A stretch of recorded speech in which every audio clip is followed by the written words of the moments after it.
Son las 12 del día en punto del martes 9 de noviembre de 2021. Yo soy Don Vix y este es El Campanazo Podcast. Saludo con el gusto de siempre a la gente de bien, de mal y a los pecadores estándar. Hoy quiero hablar con ustedes sobre el despido de Santiago Nieto, por qué se debió y por qué nos importa a usted y a mí.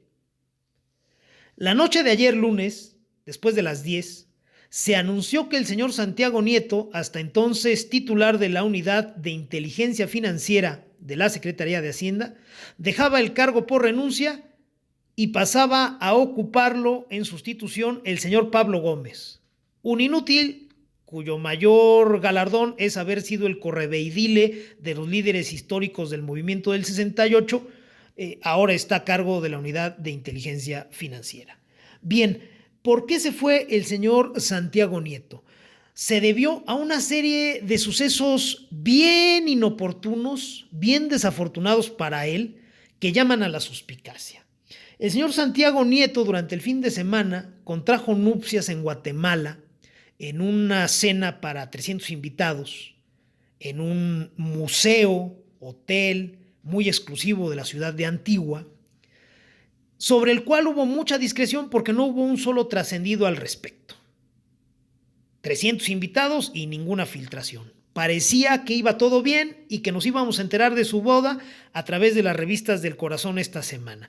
Pero no fue así. Empezaron a surgir versiones trascendidos en redes sociales y después en medios tradicionales respecto a un suceso bien curioso con una de las invitadas a la boda. La secretaria de Turismo del gobierno de la Ciudad de México, invitada a la boda de Santiago Nieto en Guatemala, voló a ese país en el avión privado, propiedad de un magnate de medios de acá de México, y dicen las versiones, trató de introducir a Guatemala $35,000 en efectivo sin declararlos.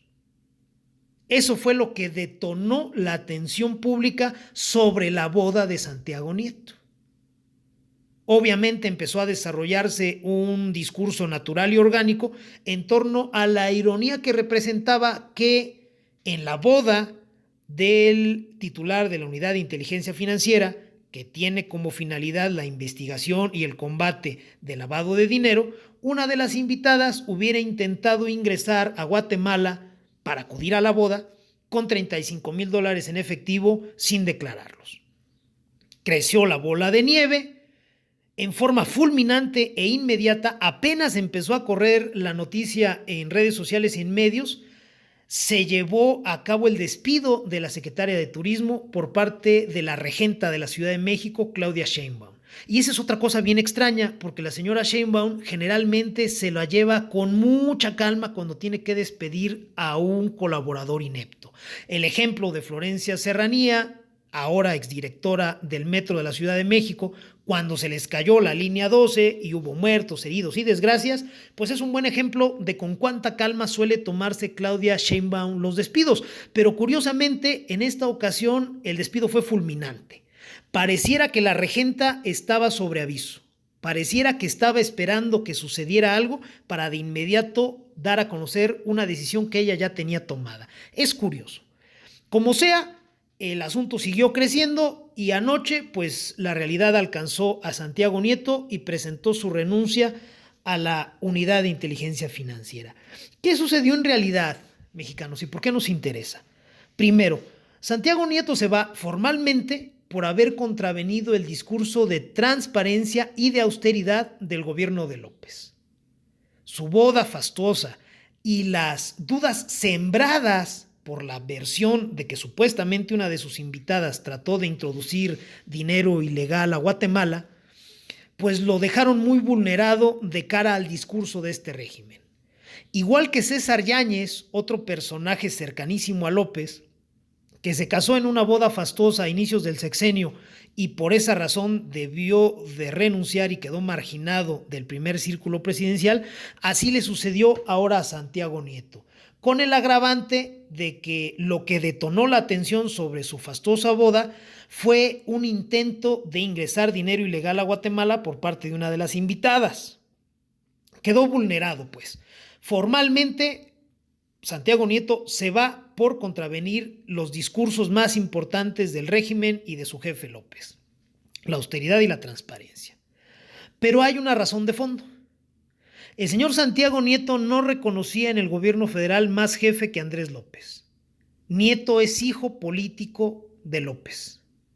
López lo acogió cuando en el sexenio de Peña Nieto fue defenestrado por el gobierno federal, lo sacaron de la FEPADE y López lo acogió.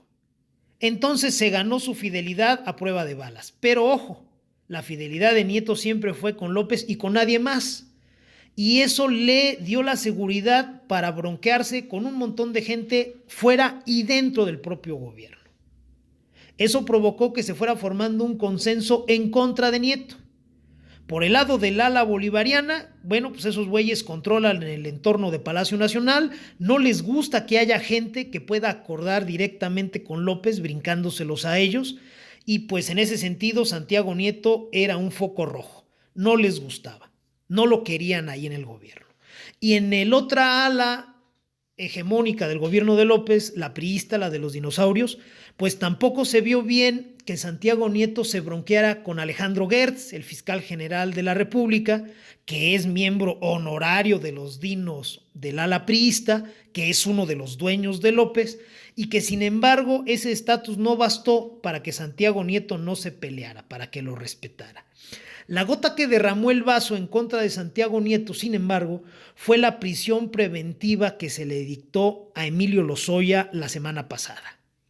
A pesar de que la prisión preventiva fue tramitada por la Fiscalía de Gertz, la investigación en contra de Lozoya tiene su origen y ha sido mantenida por la Unidad de Inteligencia Financiera a cargo de Santiago Nieto, que es además enemigo político cantado de Emilio Lozoya. Bueno, ¿por qué la prisión de Emilio Lozoya le cayó mal a la priista? Porque el sistema político mexicano descansa sobre dos pilares mexicanos. Uno es la rotación de cargos entre los grupos y el otro pilar es la impunidad relativa para quien detenta el poder.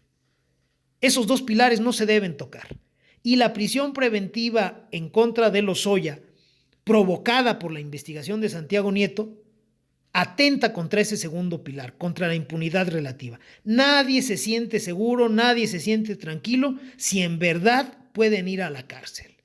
Entonces, bueno, pues el consenso determinó que Santiago Nieto ya no era querido en el gobierno, ya no era tolerado y que había que darlo de baja.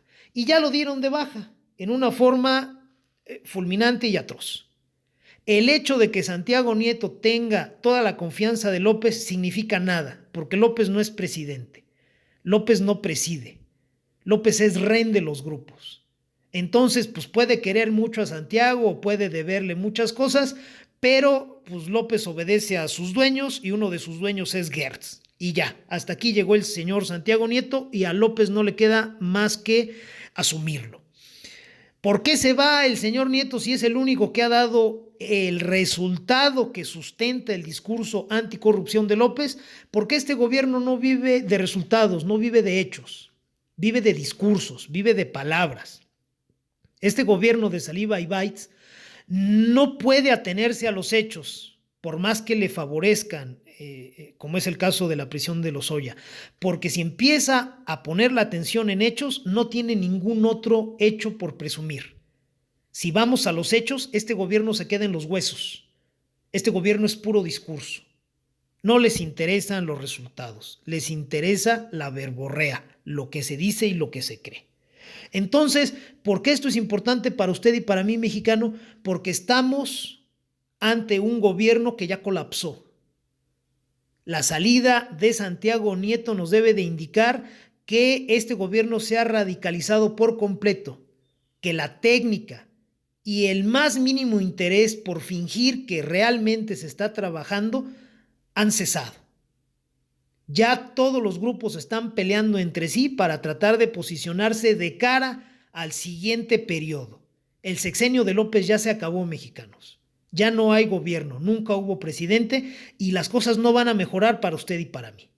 Vamos a ver ahora a los radicales actuando con mayor soltura y vamos a ver más ataques a nuestra economía, a nuestra salud y a nuestras libertades.